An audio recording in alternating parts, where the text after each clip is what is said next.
This huge volume of food waste definitely shows that we're not valuing our food. It's a shocking amount of food.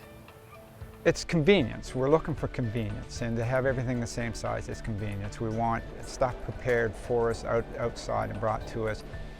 We're not sentimental, and when something doesn't pay, we mow it under, till it under, and go.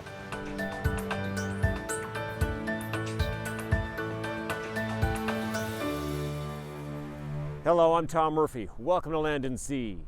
From our farms to our fridges, we waste a shocking amount of food in this country.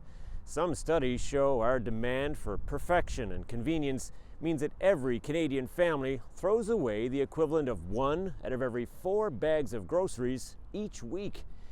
That volume of waste is forcing many to rethink our relationship to food. It's harvesting time in the Annapolis Valley. This is one of the many fields of carrots belonging to Soller Farms. They own more than 500 acres where they grow mixed vegetables, a lot of them. On a good day, they'll move 50,000 pounds. In a good year, they'll process 15 to 18 million pounds. Mark Soller grew up here on this farm. His father started it in the mid-60s. But now Mark Soller and his 2 brothers manage the business. They work closely together, but have just enough division of duties that they still get along. So that's the end of the turnips for today. Yeah. And onions are coming in? Onions will be here right away. Right away? So they're already started loading? The trucks are loaded now. Okay, so we'll see them there. So I'll get a couple. They're proud of what they've achieved, and they work hard to preserve this way of life for their families and for the 75 people they employ. Every day, they have to juggle the many demands and realities of getting their food to our fridges. They clearly have the volume, but if they want people to buy it and not leave it on the shelves, they need to deliver produce that is pretty much perfect every time. With the improvement of technology, the better refrigeration and stuff like that, quality delivered to the stores has become better. And because of that, the expectations continue to climb. And people buy with their eyes. And I say the same thing about myself. I'll eat my crooked stuff, but I don't want to buy somebody else's crooked stuff. And most people say, well, I'll eat that. But what they're really meaning is if they owned it, they would eat it. But they're not going to go out and buy it. And that's kind of the difference of that conversation. The retailers all know that, and so they know that if they have a nice, uniform, sharp-looking section, that's what people will buy from. The hard part now is that can be done, but can it be done 100% of the time? In a good year, Mark Soller can sell roughly 60% of his carrots and turnips to the grocery chains. The rest will be sold for animal feed or simply be churned back to the land. He'd like to sell more, but it's hard to meet the exact specifications of the marketplace. This would be a bin of coals, insect damage, that kind of crook, that kind of crack, forking, all that is coals. And then this is our second. So that kind of crook, it's still, you can usable, but it's still not straight and perfected. That little bit is still usable, but it's not straight. So these are seconds. We will continue to sell these. These will sell. Those we sell strictly for animal feed. So people who actually eat these, I think people used to eat some of the animal feed, but I'm not sure if they still pick them out or not. That's the perfect ones. We like it when more than half of them eat that, which is what we're running right now, but we do run into fields where it doesn't, right? So it varies. It depends on the field. It depends on what happened in the field, the stresses of it, when it was planted, and whether we got the right water at the right time and all that kind of stuff. I've seen fields where it's under 50%, and I've seen fields where it's as high as 60 or 70%. So then we master them up, put them on the pallets here, and then they go to the stores to be sold. So that's it. Right now, that's the best it's ever going to be. Now there's only one way it's going to go. Now hopefully, the way it's going to go is into a pot or into a moat, right? And it's going to look like that when it gets there. But not necessarily, right? But that's the best it's going to be. Carrots and turnips from Solar Farms are sold across Atlantic Canada. They are part of the often overwhelming options available to us every day. In these bigger chains, food comes from close to home and from around the world. The seasons blend together so we can eat what we want whenever we want it. And all that choice is creating an almost unbelievable amount of waste. Marla McLeod is Community Food Coordinator with the Ecology Action Centre in Nova Scotia. So food waste generally falls into two categories: food that could be eaten, but isn't for a variety of reasons, and food that can't be eaten, which could include food scraps like cores and peels and tea bags and things like that, or food that has spoiled. Marla McLeod knows when we go grocery shopping, we all face temptation. When we buy our food at a big box store, it feels plentiful. There's just so much of it, and so you're not necessarily thinking about waste. You're not valuing it in the same way. Sometimes I think about my grandfather, who grew up in the Depression, where, granted, he kept some food a lot longer than he should have, but it was always valued because he remembered what it was like to go without. And in our times, and in our generation, we don't know what it's like to go without necessarily. And food seems plentiful and it seems cheap, and so why not buy it? And why not stock up? And yet, what that leads to is waste in our system. Some studies show Canadian families waste almost $28 worth of food each week. The largest segment of any is household food waste, and there are a number of estimates, and they range from 40 to 57% of total food waste happens in the household. So part of this is, our culture of buy it in bulk and get it for cheap, and then you realize you have a giant container of tuna or mayonnaise or whatever it happens to be, and you can't eat all of that food before it goes bad. And it appears to be cheaper when you buy a large container of something, but if you end up wasting a large portion of that, it's not actually cheaper. And that adds up across the country over the course of a year. So $31 billion is the value of what we're throwing out, but that doesn't take into account sort of the true cost of that. So it's $31 billion worth of food, but that doesn't include the labor costs, the transportation costs, the environmental costs. So a study out of the UN Food and Agriculture Organization estimates that the true cost is probably about 2.5 times that. Back at Solar Farms, Mark Solar is dealing with that dilemma every season. He has to grow more crops each year to make sure he will have enough to meet market specifications. But by overproducing, there's going to be more waste, and he's always searching for new ways to meet consumer demands for convenience. I also do a peel carrot where I peel them and sell them in those mini peel packages. Once I peel them, it's 25 days. So that's the difference. You have a carrot, it's unpeeled, that could last you maybe 6 months, but once you peel it, you got 25 days. But the peeled one is very convenient. And I'll repeat, I like convenience, and I buy convenience as well, right? But that's the cost. And so when we have that discussion about that, we have to look at ourselves. Coming up on Land and Sea, digging around to give new life to forgotten food.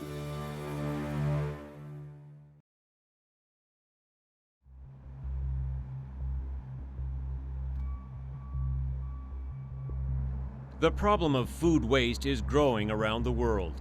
Here in Canada, the overall value of what we throw out is more than $31 billion every year. A big part of the food waste problem comes from wanting our food to be perfect. If it doesn't look good, we don't buy it, which means it gets thrown out and composted. But some food doesn't even make it to the store shelves. Here at Abundant Acres Farms in Hants County, Nova Scotia, everything is grown organically and sold at local markets and through community share programs. But because consumers are picky, they can't move everything they grow, and they need these fields to rotate in new crops. So vegetables are often just turned back into the land. But now some groups are trying to reduce food waste by connecting all the missing pieces of our food chain. Hi.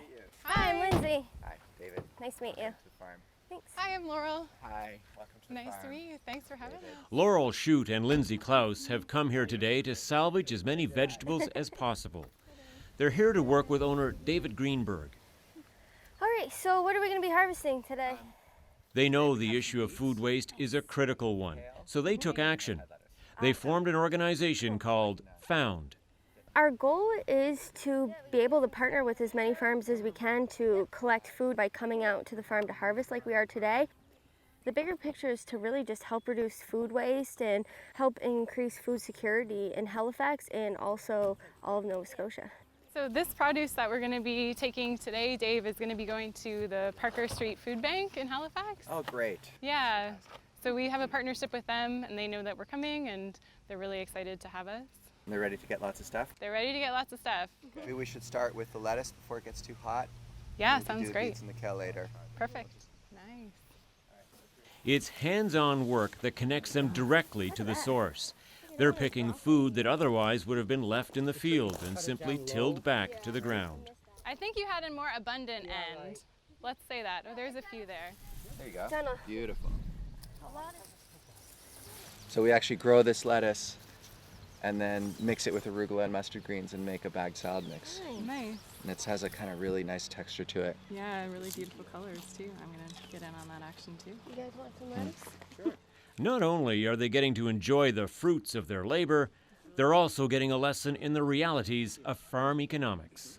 So what else are we harvesting today, Dave? We're going to harvest beets, which is right over there in that weedy patch.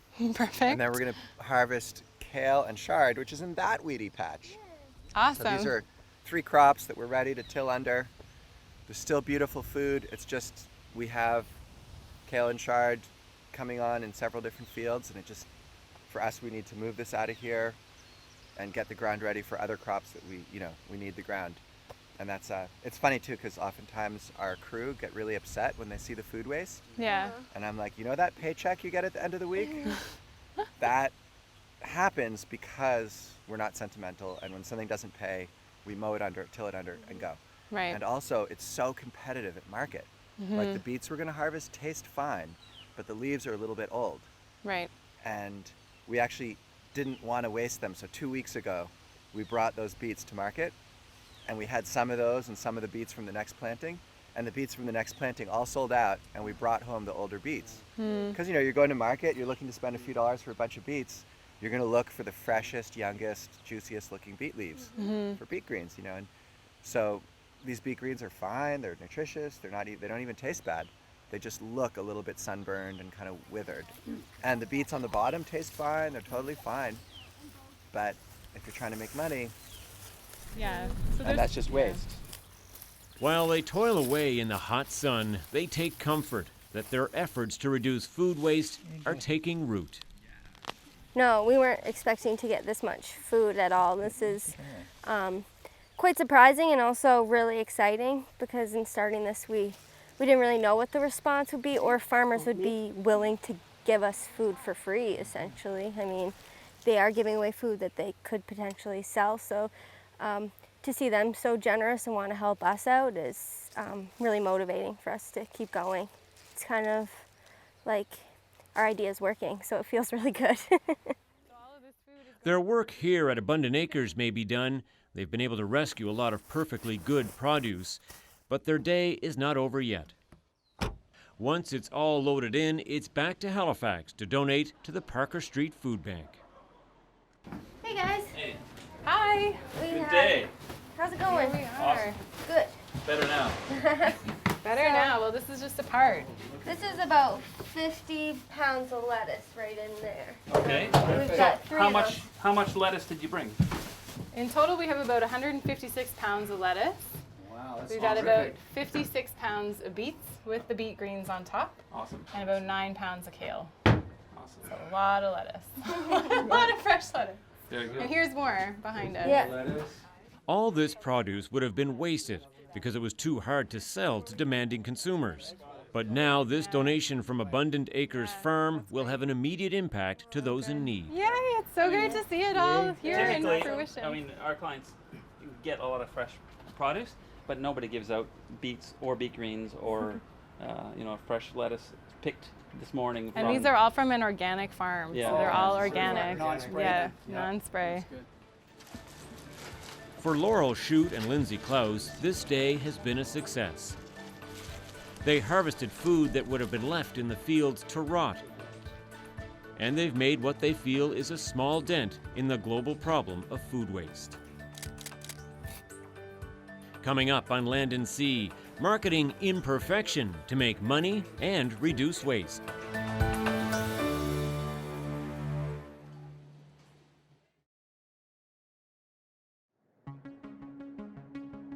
We live in an era when choice rules the marketplace. We buy whatever we want, whenever we want it, and we want it to look perfect every time. All of that is leading to a growing amount of waste. So we have a cultural obsession with perfection around food. We expect our carrots to be perfectly straight. We expect our apples to be a certain size and to be unblemished. And there's nothing wrong with, you know, those two-pronged carrots or an overly small or overly large apple, or a potato that's kind of heart-shaped instead of this little oval. These imperfectly shaped vegetables just don't fit into our kind of overly mechanized, our industrial food system. And that is costing money for everyone in the food chain. So some businesses are looking for unique ways to deal with the problem. Here at Scotian Gold Apples in Coldbrook, Nova Scotia, the day is in full swing. A steady stream of trucks deliver freshly picked apples from across the Annapolis Valley. Scotian Gold is a cooperative with 55 separate apple growers sharing ownership. They all want the same thing, to get the best price for their apples and to not waste a single one.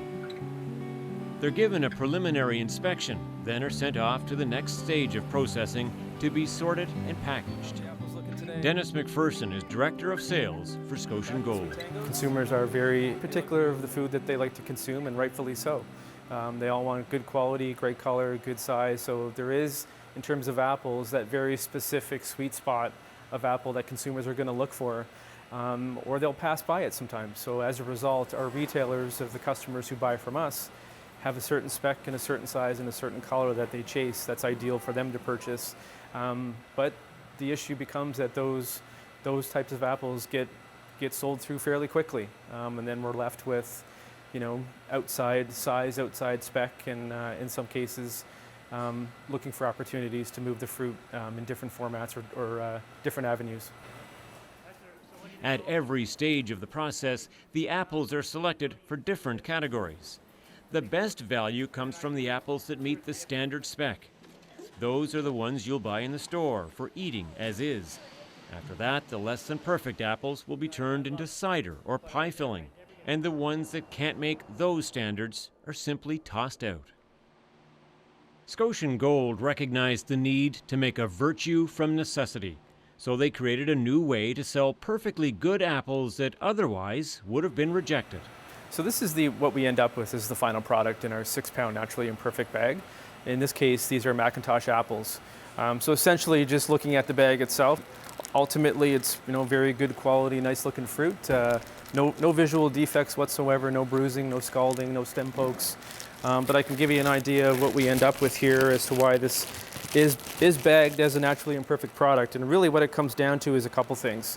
What we're going to end up with is off color and off sizing as well. So in this case, this apple is going to fall under spec in terms of a color that we would be able to classify as Canada Fancy.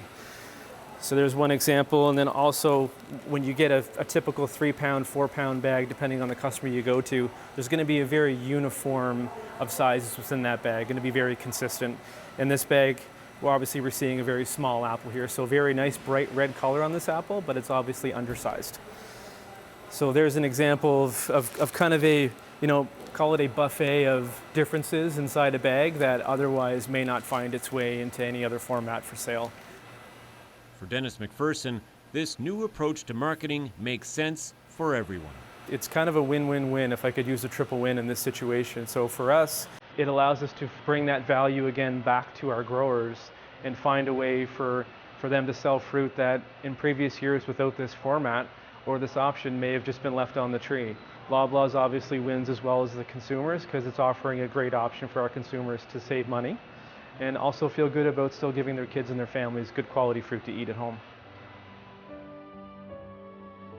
Finding new ways to market produce previously considered imperfect is happening around the world. Whether it's branded as naturally imperfect or even ugly food, the goal is the same: to stop food waste. Some countries are creating legislation that offers incentives for food donations or imposes tax if food is wasted at processing plants and grocery stores. Marla McLeod welcomes those changes. Food waste is something that we all have a responsibility for, whether it's at the household level, within private businesses, and at the governmental level. Mark Soller is doing what's necessary to keep his farm thriving. He has to work with the system and meet those exact specifications with every order. It's the price of business. Still, when it comes to food, Soller remains philosophical about what he grows. There's nothing wrong with imperfection. It's just looks. Our comment is that the stuff that we grow, the vegetables that we grow, are living products. They're alive. They're breathing. We say our vegetables are like people. They come in all different sizes, shapes, and everything like that.